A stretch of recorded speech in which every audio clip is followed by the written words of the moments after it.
Good evening, viewers, and welcome to another Calypso Showcase. Tonight, our special guest is Alan Fortune. His Calypso sobriquet, Brother Mudada. Brother Mudada, welcome to Calypso Showcase. Good evening, Alvin. How did you get the name Brother Mudada? Well, this started from the 1970 uprising, that consciousness that blew through the island. I adopted the name Mudada. The meaning one who provides, a provider. Mm-hmm. I actually looked in a book for that name. I had a small business in Quarry Street where I live, and a seafoods depot. And I came up with that name, Mudada Seafoods Depot. Well, of course, it was a bamboo tent and all that kind of thing. And, you know. But the name meant so much to me, so I went along with it as a sobriquet. How has 1992 been for you? 1992, great. After Carnival, what have you been doing? Well, after the Carnival, I went to St. Thomas. I hosted a show for Superior in St. Thomas. That was April. Then I went up to New York. I came back to Trinidad and then went back to New York. Went up to New York on a Mother's Day happening at the Golden Pavilion in Brooklyn. Well, since I returned, I was occupied with this community theater which I want to erect. Can we let our viewers know a little bit more about that as the program progresses? Nice. Well, as usual, we have a pre-edited video clip for you of Mudada's Calypso career, and we want to remind you that we come back live after that, when you can call in, chat with Mudada, throw a question at him, and generally discuss his Calypso career. So let's go up to Quarry Street, where Mudada resides, for this. They call in for 10 applications, 20 recommendations, 50 on level. You got to show them where you're really capable. But despite all your paper, and you will have a heavy godfather, your paper's no use, no use, no use.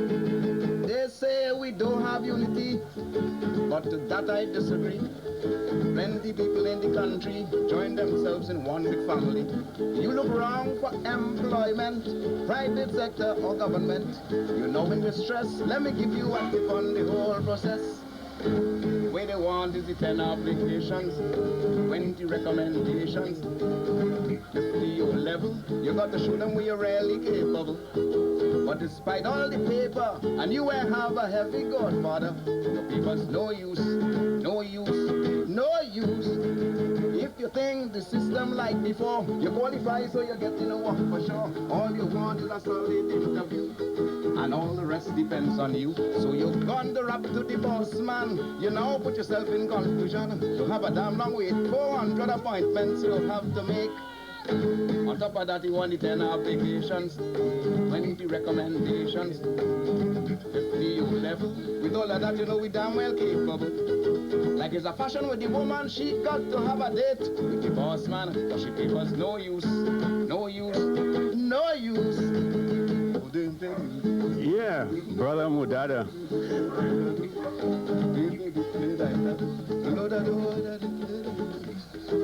Well, 1976 was the year that you sang that tune, and up to this year, 1992, it still is a sort of trademark tune for you. But on Showcase, we want to look at your life and your Calypso career. And probably we can start with you as a youth, because that voice of yours tells me something that you must have started in music a long time ago. Yes, first I must say thank you and welcome to be here. I started as a child, actually.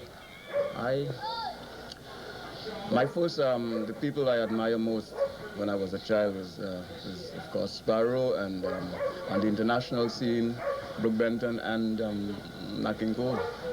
I remember going to Antique. You sang on Antique? Yes. What did you sing?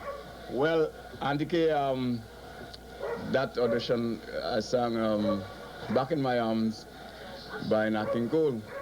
And when I completed the song, looking for the bravo, bravo, she said, that song is too grown up for you. You remember Back in My Arms? Back in that case. When my darling there will stay till the sun comes up behind the hill. And they said that song to go up freeway. But I said this to say this because these two people, Sparrow and three people, Sparrow, Book Bent, and Nat King Cole, they was my idol. Right. What prompted you to get into Calypso? Calypso, per se. Well, I grew up with I actually grew up with my adopted mother, my godmother in Diego Martin. And she had there was a gramophone, and she had a lot of Calypso records, plus the international records. But she really liked Calypso. And I learned, I was picking up songs like From the Growling Tiger and these fellas in those days, And I always, although I used to enjoy the North American ballads, but there was something about Calypso that really moved me. And I used to be composing, start writing the songs, trying all in the bushes and the hills, and then I'll sit down. So what triggered 1976? 1976, this came as a form of protest. Remember, we had just came out the 1970 era, which is in the Black Power uprising, and I was still angry with the society. Because I worked down the island as a deckhand. And while working as a deckhand, I pursued my coxswain license. And unfortunately, I didn't have that connection. And they had removed me from that department and sent me to as a hospital attendant at the St. Anne's Hospital. And I was protesting. I didn't like the idea because I had already made up my mind for a marine career, and so I kept searching for a job with this coxswain license. What experiences did you have trying to get into a tent for the first time? No problem at all. If I tell you something, had I known you would have asked that question, I would have a little slip here that Kitchener wrote when at the back of the song copy. He wrote a note to Jazzy Pantin, which is the manager of the tent. I went to his home, of course in late 75, and asking him to get in the tent. And fortunately for me, I had the lyrics of the song typewritten, and I showed him, and he wanted to know. He said, you just how does go, boy? And I started to sing it. And with that, when he heard it, he wrote on the back of it, listen to these two songs, Jazzy, know you sung good. They say we don't have unity, but with that I disagree. And the people in the country join themselves in one big family. You look around for employment, private sector or government. You're now in distress, let me give you a tip on the whole process. Where they want boys 10 applications, 20 recommendations. Oh the Lord, 50 O level, you got to show them where you're really capable. But despite all the paper, and you will have a heavy godfather, you must know you, know you, know you. But my audition was a recommendation from Kitchener. So it was just, and up to this day, I have gratitude to Alvin Roberts for that. Now, not many Calypsonians go all the way to the finals in their very first year. Tell us, how did it happen for you? I used my imagination. I had imagined it before. Well, I can say this now because in interviews before this one, I never mentioned it. But while you were inside, if you had noticed the Science of Mind book there, and I picked up that in Manhattan in the Science of Mind bookstore. And I realized your imagination works for you. And I had imagined myself, it was just a free spirit of imagination that manifested. In other words, you saw yourself in the savannah before you reached here. Definitely. Just as I saw myself here in this position before it's actually happening. Now, the other tune you sang that year, Pan Lesson. Tell us about that composition. Well, Pan Lesson, again, the 1970 African, that Afro-Trinidadian, that was so alive in me that I decided to sing on a tourist visit. I decided to sing on a tourist visit to Trinidad, but that tourist was from Nigeria. Right. I remember one guy telling me, but Mudada, everybody sing about the tourists from the North American tourists and the European tourists, and you went to Nigeria. A beautiful woman from Nigeria came to Trinidad. telling me that she have fan fever. Yes, she have it bad. And the lady who performed that part, she is my neighbor. What steel band did she play with? Syncopators. She is the first female panist in the pan fraternity. I can afford to say this. She is the first female panist. I should mention her name, Daisy McLean. She's the first female panist. She's been playing pan ever since that the hole in the pan like this. Yes. So we were friends. As a matter of fact, one of my sisters and herself was very close, and so I had the opportunity to rap with her. And I took her to the Savannah. So actually, I was the first calypsonian to have a female panist accompany me. Well, a very impressive start to your career, because 1976, you made it to the Savannah, then 1977 and 78 back in the Savannah. Let's talk about 1977 and a favorite of mine, Morning Juve. Oh, you like that song, Alvin? I know. Morning Juve. I remember that the inspiration for that song came right here in the backyard here. I was in my backyard. And remembering when we used to play Juve morning and Diego Martin as a child. And morning Juve, and we sweep in the yard, and we have one of the parents who dressed in the old pants and you know, the big jacket. That was a segment of Juve that you don't actually see in the city area. You know, the little kids going around and sweeping the yard. And so I remember that, and that's good. Remember taste? Oh my goodness.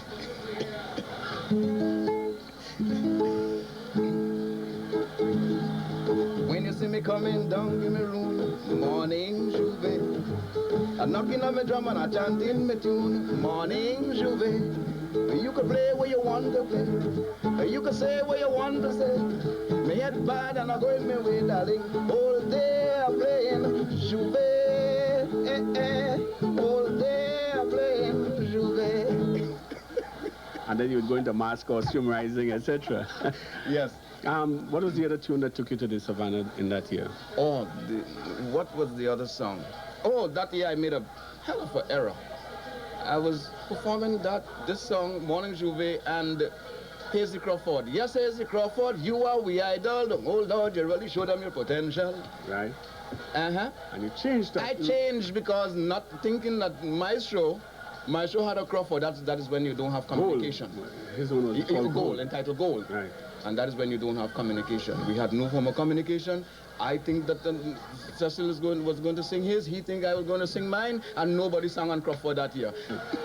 Well, the following year, I think this was a small peak in your career, probably, where you put out your first album with almost every tune on it being a hit. But let's talk about the two tunes, Friendly North Stand and Play My Music. Well, Friendly North Stand, what part of the Friendly North Stand you really want to hear about? I remember, for example, there was a clash in the Savannah. Oh, yes. And everybody who came on was getting boo and slow clap and everything else. That was 1977. Right. Hence I made the song 478, the Carnival. The Kitchener say, when you see the trouble so morning, say, boy, them people booing anything, boy, anything. Because when I performed in Kitchener tent. And from that experience, I said, boy, well, Much and I was together. When I say together, we were doing all the work together right here. And I said, Much, let's go down the island and work on some material. And we came up with this North Stand. And Muchan came up with, I think that year he had that big song of his, Norman. Yeah. So we had a, as this is my show used to say, we had a bag of songs. And when he came up, he went with his, and I come back here with mine and finished the North Stand, you know, because it was so touching that we had to do something about it. As I said, it moved the whole tent that year, 77. The whole tent was in a mess. This is Melody, like, it got stupid, man, when the people started boo. So you know what it is? Maestro and I stand up talking, and all of a sudden Maestro here, his music started playing, Maestro's music. Apparently he didn't even tell Maestro he's next. Yeah. Last year, around this time, we had a calypsonian by the name of Maestro alive. He was alive last year. He was right here, having fun with each and every one of us. And this year, he's not here. It was something else, but... So in 78 now, when you actually were ready to go on stage and perform that, what were the feelings that were going through you? Nothing exceptional, but I remember a night performing a song. I think it was Clash of the Giants. Yes. They anchored the song. Yeah, you got an uncle. To boo it. Yeah, after you got an uncle, you get a boo when you come back. That's to show you the power of the North Stand. North Stand. Ladies and gentlemen, the next singer is coming to tell you about the North Stand. Brother Mudada. 76 I bust loose when I tell them the papers no use. 77 I play Shuve, mama all the way. And believe it or not, I intend to keep them in a gay mood. Lord, Mr. CDC, when them say you're good, you're real good. But if they don't like your song, they go start to pull you down. Tell them, in the North Stand, say what you say. In the North Stand. Big artists are afraid to sing, you could see them trembling. Afraid in the North Stand. Tell them, in the North Stand. But with me is no problem, I say me and them is friend. I join the North Stand, we join the North Stand. All right.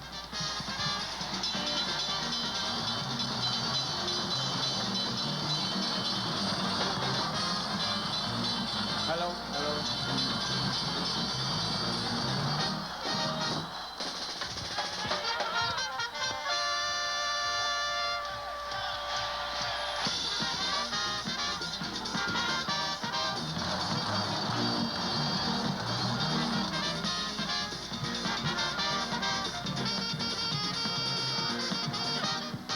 You could just imagine 7,000 people booing.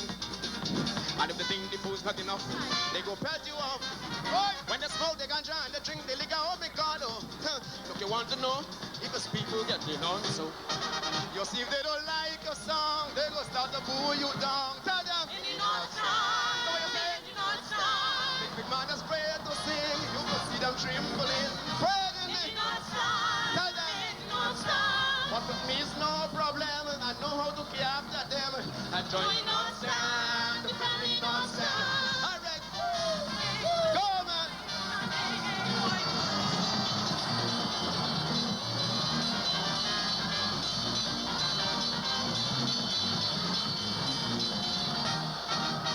All right, Brother Mudada, let me hear it one more time for Brother Mudada. And people in the North Stand is something else in touch. Play My Music, one of your sweet tunes. Yeah, that was a crossover. Yeah, because I remember when I landed in Miami that year with that song, I fell into the nightclub circuit out there. It was a nice song to... Any part of the world that you go, the people love the art of calypso. When I made my records, they must play throughout the world on every radio station, night and day. Play my music on the world market. People love it. Lord, let them hear it. And you know it in demands. Oh God, music from the Caribbean. Oh, what a vibration. Come on, Mudada got a crazy fans. Let's look at 1982, the year of the Airi Calypso tent, where you did a tune, The Nation Sailing. And tell us about how you got into this Airi tent. Who were some of the people that decided to go into that tent? Yes. And what material you did in that year? Oh, that was nice. I did The Nation Sailing. Yes, The Nation Sailing. Yes, we sailing on. It was just after the election. And I said, on this ship of state, captain, cook, and mate, every man pull the weight. On this ship of state, captain, cook, and mate, every man pull the weight. Make no mistake, we need all hands on deck. Come on out and sweat. Yes, you need not regret. You give it your respect. So when you wake up in the morning, come out of your cabin, secure your life and salute the nation sailing. Yes, we're sailing on. Tell the captain sound the horn.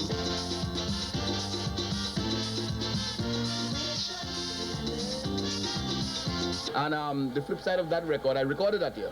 The flip side was entitled Musica Sukunya. Let's talk about Musica Sukunya, because there was a bit of controversy attached to that particular selection. Let's talk about it. Musica Sukunya. The idea came direct from the what you call help me, that Best Village. Right. You see? Right. Musica had a group in the Best Village. and they had this individual. The gong was Sukunya in flight, and it was red, of course. And I look at the television at night and watching the show, and I say, well, I mean, if I always say Sukunya dangerous, but at least this is one Sukunya I don't mind. Flying within my house. I leave my house open, let the ladies use Sukunya want to fly and something is all right. Granny always tell me lock the door early. Sukunya will suck me. I say, Granny, that is an Nancy story. I never see any. Recently at the Best Village competition, I see a Sukunya step out in a red gown. Then I sing my song. Granny, this is one Sukunya will suck me. Granny, I am mine anytime she have me. Sukunya in flight does bite. Very late at night, now me door open wider. I want Musica Sukunya, she could suck me forever.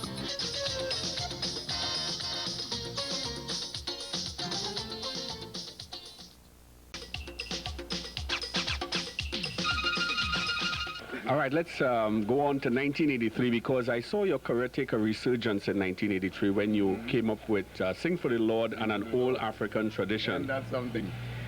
So which one do we go into first? Well, let's talk about Sing for the Lord. Again, I was outside. I was abroad that year, which was I was marketing Musica Sukunya. So that is the after Carnival '82. So while out there now, I came up with this idea, Sing for the Lord. I started to pay attention to the gospel artists. And I said, but gospel is a very big market out here. And all the gospel artists, the Diamonds, and Rolls Royce, and I said, but this is a big market. But I never, I didn't give it any thought yet. I came back to Trinidad, and a young lady who I assume in the small church, she met me on Quarry Street one day and said, Mudada, you have a nice voice, but you should, you know how they're quick to advise you to pull you away from Calypso, for what reason I don't know, however, that's a different story. And she said, you should be singing gospel. You should sing for the Lord. So I said, all right, I'll sing for the Lord. I like the idea. And already observing the gospel artists, and I said, early Sunday morning, I was strolling downtown. Yes, I met this charming, religious woman. She was shining in the morning light, dressed all in white, confessing she loved my voice, not my songs of choice, she tell me. You want to make a hit record, yes? You want to make a hit record? Well, if you want to make a hit record, Mudada, sing for the Lord. She tell me, sing for the Lord, sing for the Lord, sing for the Lord, amen. Following year 1984, you're back in the semis again with a nice double, Write a Letter and the Mirror Marathon. I saw Write a Letter as almost a follow-up to Papers No Use. How do you feel? Well, I wanted to, ever since in those days, I had a dream to have a sort of community theater, a neighborhood theater for the performing arts.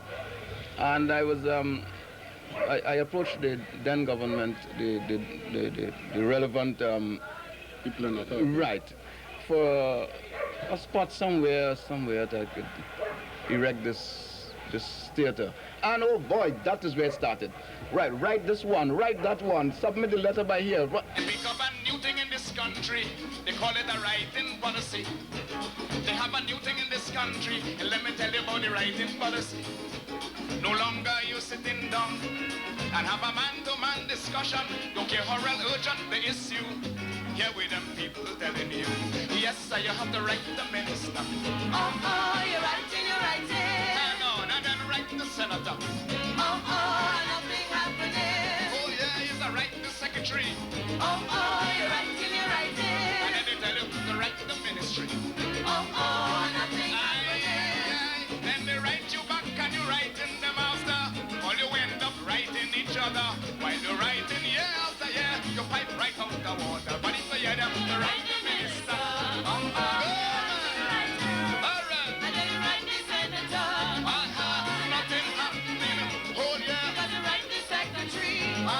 You're writing, and when you tell you,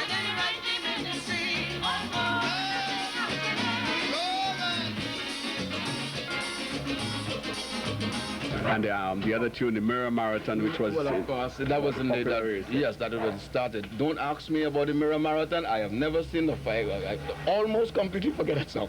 You hear what I tell you? I almost completely forget that song. I never performed that song after the semi-final. we coming down. Yes, we having fun. Well, if you see we in the Mirror Marathon, everybody.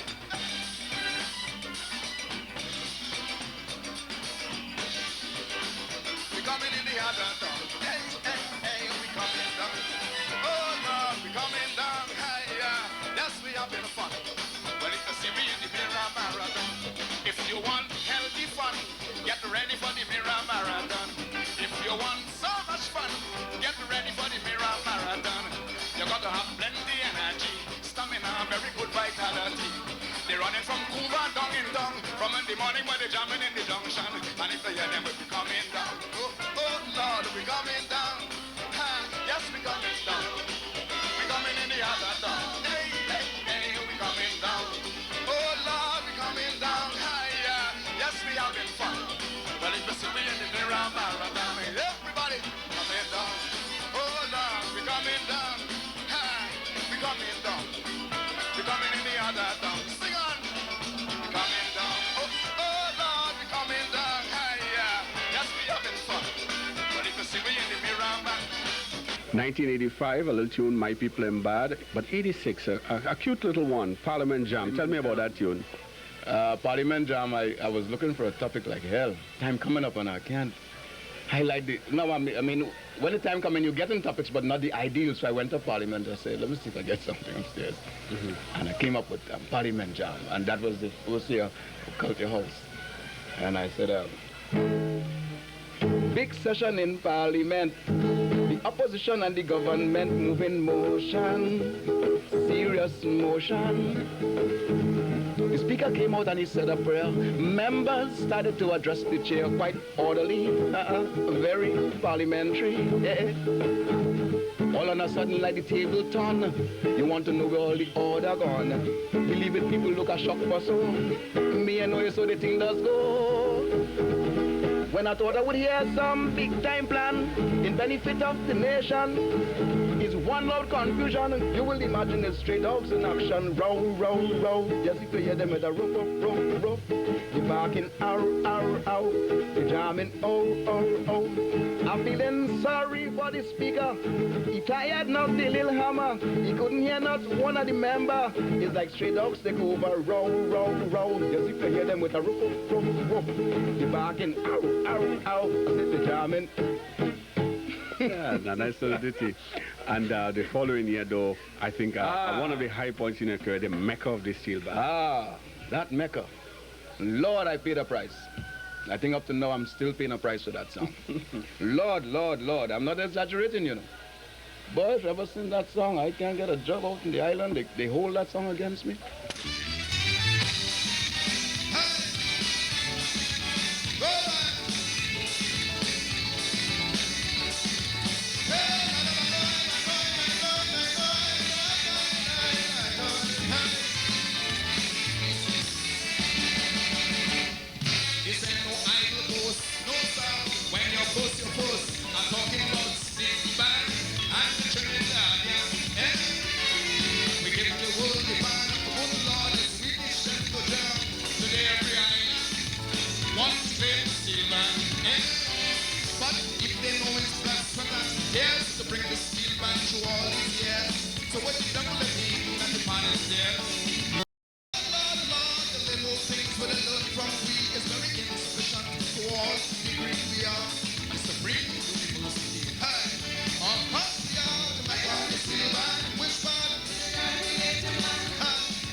Now, the other tune, which I'm sure most people won't recall, was a tune called Love Cricket and Hate Apartheid. Oh boy, that was the second song at the semi-finals.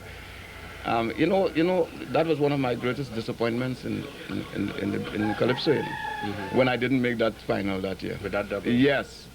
That a lot of people didn't hear that song. Probably I should give you a little, just a little verse. This was after the cricket, the protest, by the Oval. Apartheid protest at the Oval, yeah. Oh, what a sad day for cricket down in the Oval. The people would never forget it. Oh no, not at all.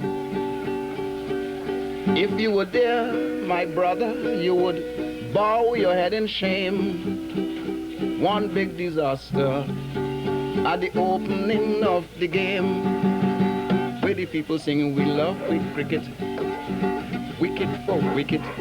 Brother, but we hate apartheid. That's all the people cry. Up come Mr. Police Officer. Hi, jump the barrier. Licks like fire, left, right, and center.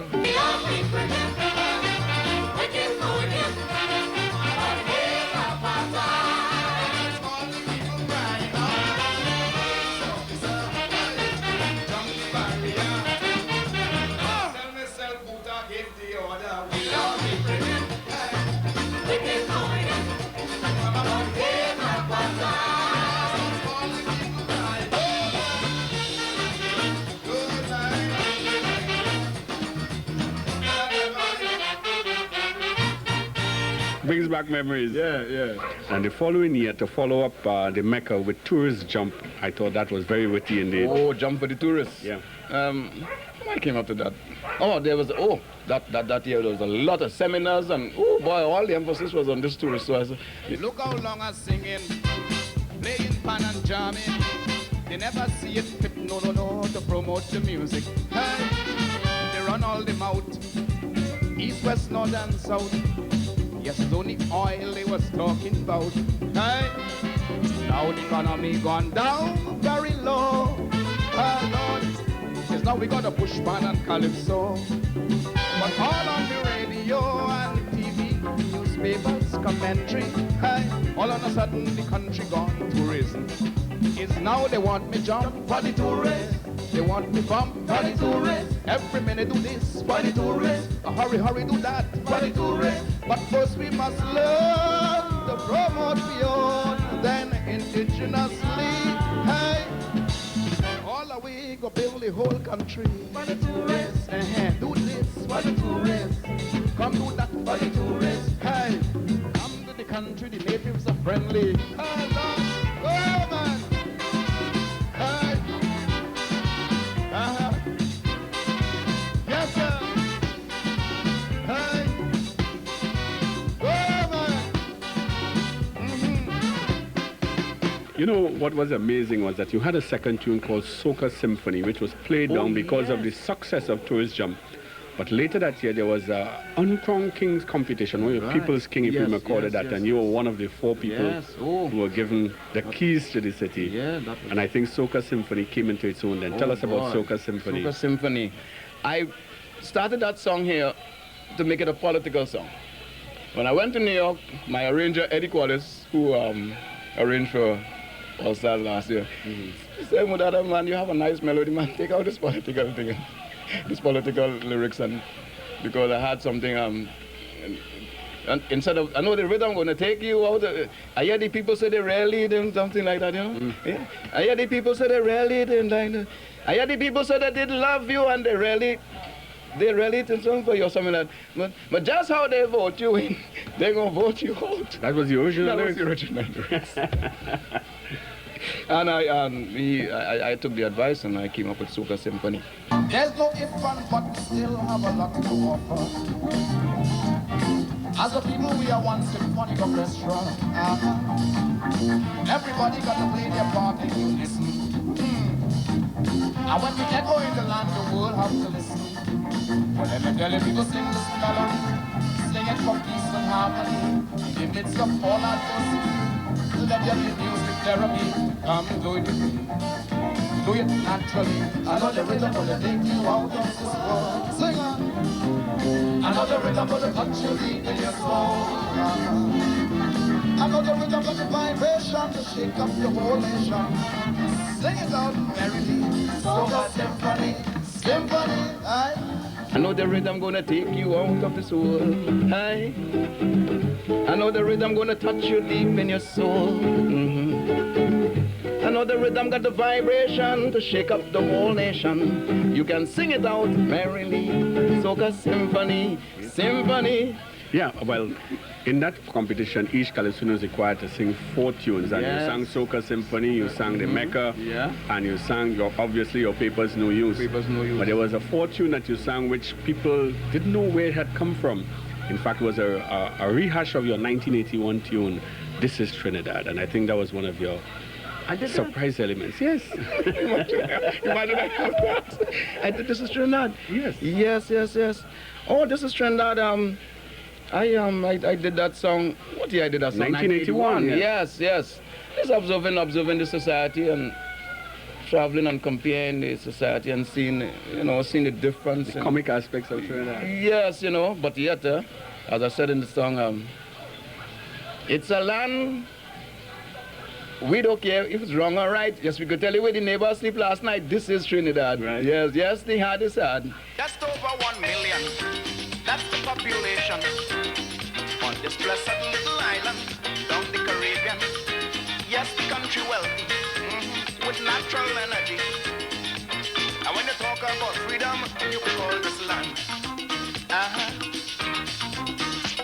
It's a land where the people so happy, you could hear them both about the country. This is Trinidad. Yes, the hard is hard, but it's the only land every man is a fiction. 9 o'clock, all man done walk. This is Trinidad. Yes, the hard is hard, and we're singing. This is Trinidad. Now my first I love it bad. Come on. This is Trinidad. Yes, the hard is hard. This is Trinidad. My first I love it bad. This piece of land adjacent to your home is earmarked, I understand, for a community workshop or theater. Tell us about that ambitious project that you have. Yes, as I said earlier on in the interview, I always wanted to put up a community theater for the performing arts.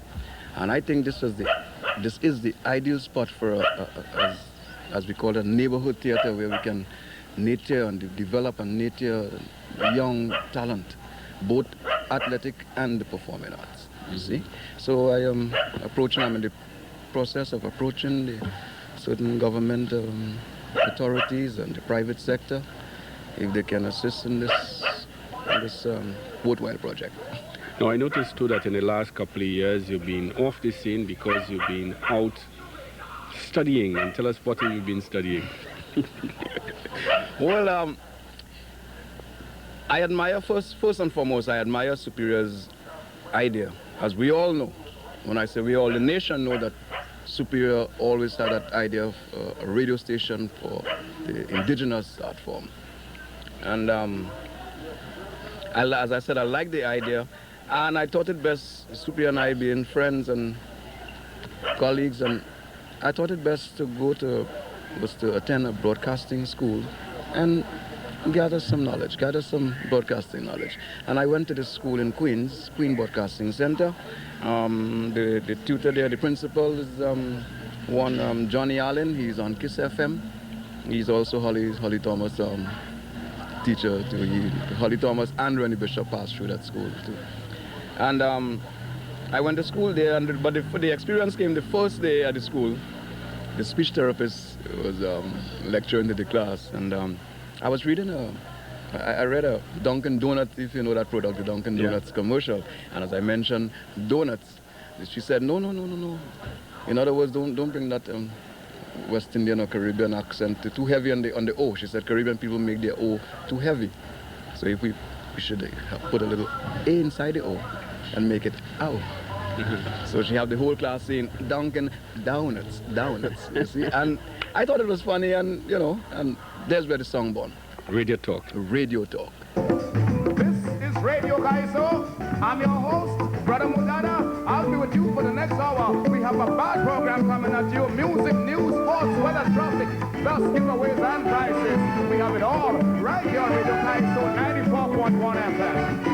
And always want to know the radio people that stop Yankee so. Always want to know the people on the radio that stop the Franco. So while I was in New York City, I had an opportunity. I went to a radio institution. The teacher say I'm gonna talk American. They put a little A inside you. Make the letter sound like ow. Song the piece, pronounce your piece. All of you sending you back to the West Indies. Put a little A inside you. Make the letter sound like ow. Song the piece, pronounce your piece. All of you sending you back to the West Indies. Germany Soca 94.1 FM. And oh man. On the question of having to win a monarch or a road match, it doesn't exist with me. If it's there, if it comes, it's welcome. But I just want to be an artist. I'm a calypso artist, and I can live with that.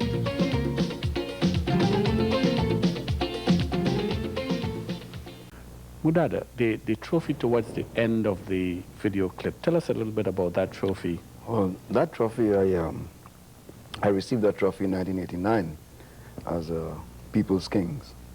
And that was sponsored by the NSCC, the National Action Cultural Committee. I saw a little key stuck on the front of the trophy. What was that? Well, actually, I personally incorporated the key onto the trophy. It being the same.